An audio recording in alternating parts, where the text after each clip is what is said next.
Hi everybody, it's Miss Marie, and I am here today for our annual Punkin Chunkin catapult class that we do. We do it just about every year. We try to do it every year because it's just so much fun.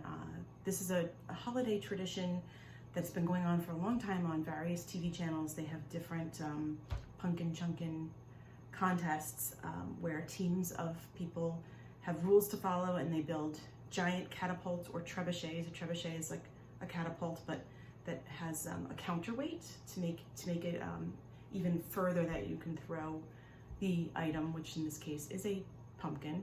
And it's just a really, really fun thing because obviously when you throw the pumpkin really far, it shatters and explodes and there go pumpkin seeds everywhere, and it's just really fun to see whose inventions can throw this pumpkin the furthest. The same weight pumpkin, they have to always be the same weight, and that's really important.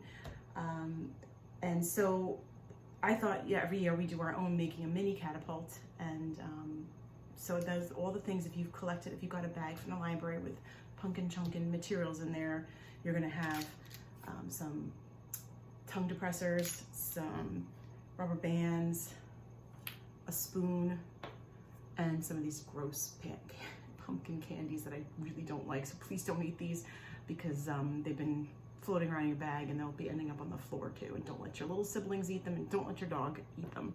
So we're gonna be doing that in a few minutes, but first I thought I'd read you a really nice book. It's a Let's Find Out and Read. Let's read and find out about science. And this one's called From Seed to Pumpkin. And it's by Wendy Pfeffer and illustrated by James Graham Hale.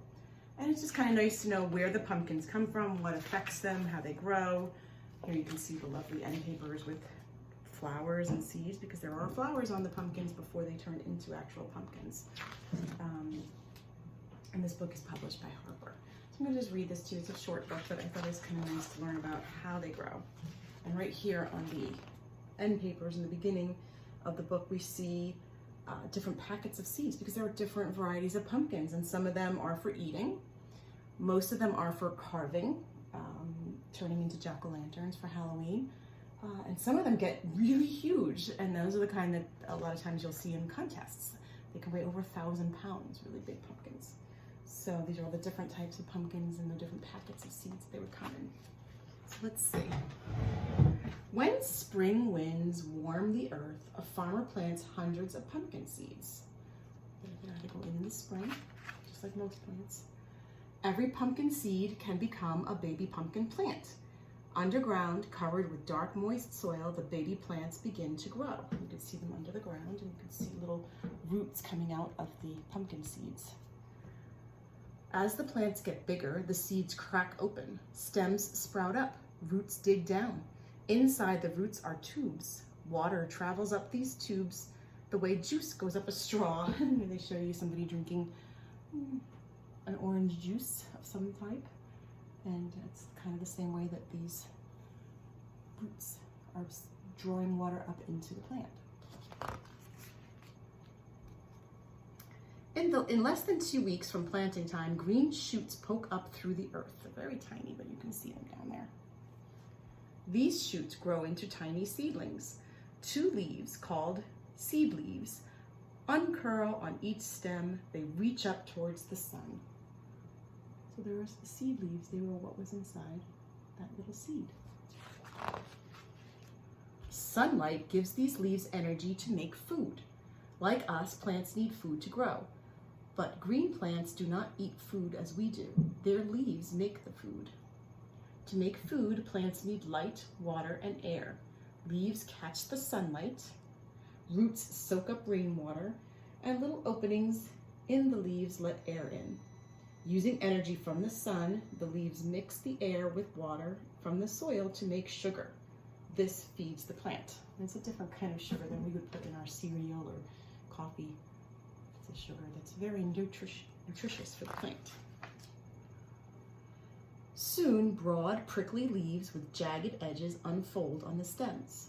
The new leaves are rough and prickly, but seed leaves are smooth and rounded. Oh, so you can actually see the difference between them.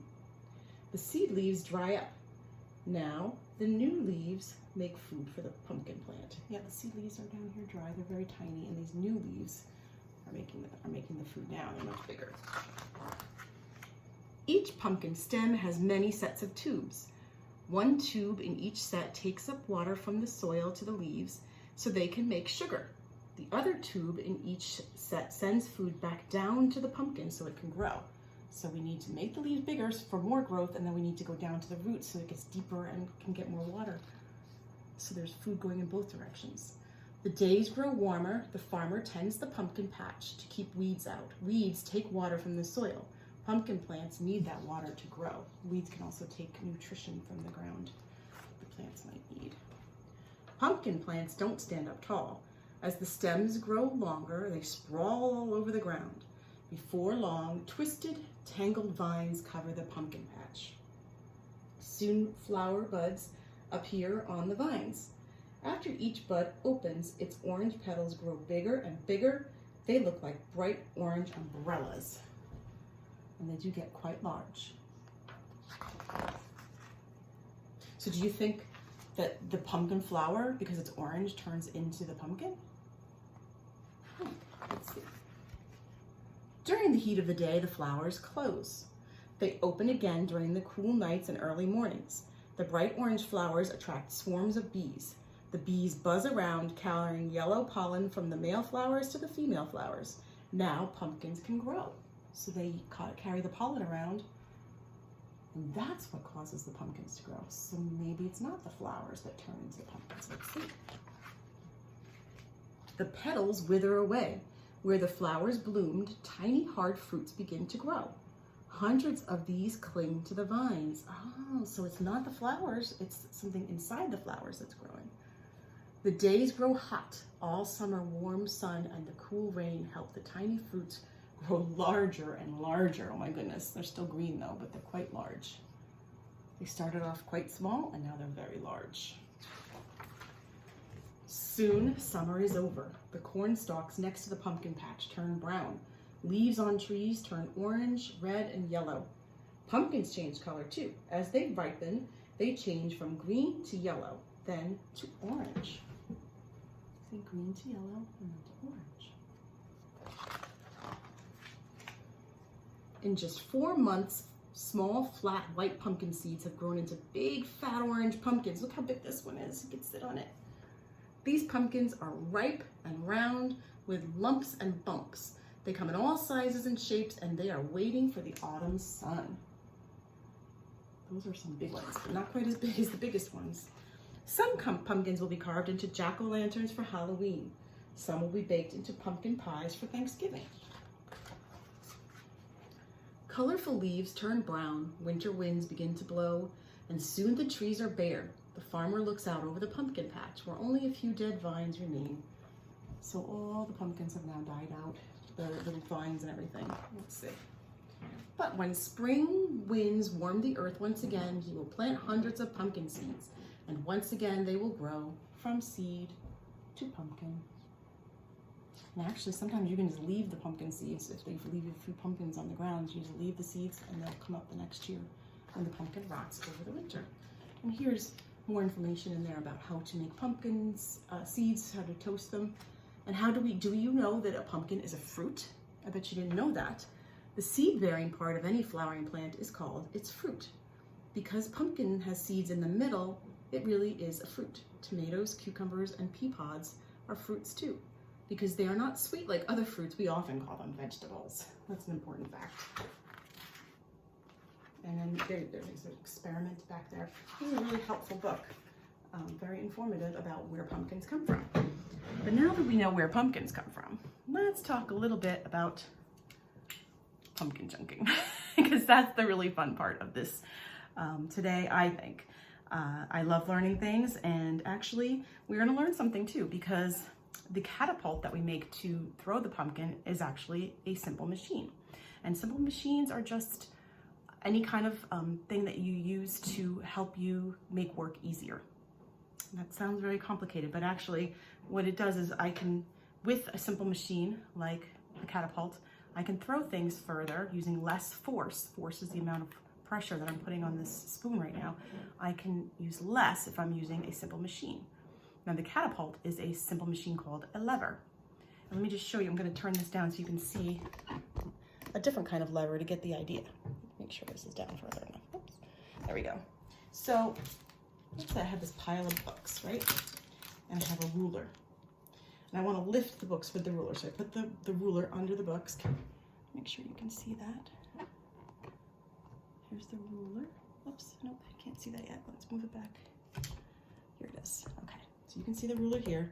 Now if I just use my hand and try to use the ruler like a handle, like a frying pan, these books feel very heavy. I can't do it, and I'm probably gonna end up breaking my ruler. But if I leave the ruler here and I put some weight on the end of the ruler, now all of a sudden I can lift those books up pretty easily without too much force. And that is because I'm using this right now, I'm using the ruler as a lever, which is a simple machine that makes work easier. The work of lifting these books is made easier by having a lever. Now, what the lever needs also is something called a fulcrum, and that's this pivot point right here where the ruler is meeting the table. That helps to give it the lift that it needs to make this work easier. So we're going to make a catapult that has a pivot point called a fulcrum, and it's going to be a lever, or lever, however you like to say it. So we're going to need a couple different things here. We're going to need some popsicle sticks. I think I needed about, let's see, looks like I have about 6 or so. First, we're going to build the fulcrum, which is the pivot point. So I made mine 4 popsicle sticks high, or tongue depressors high. I stack them together like this, and then I take a rubber band and I twist and wrap it, and wrap it, and wrap it around one end.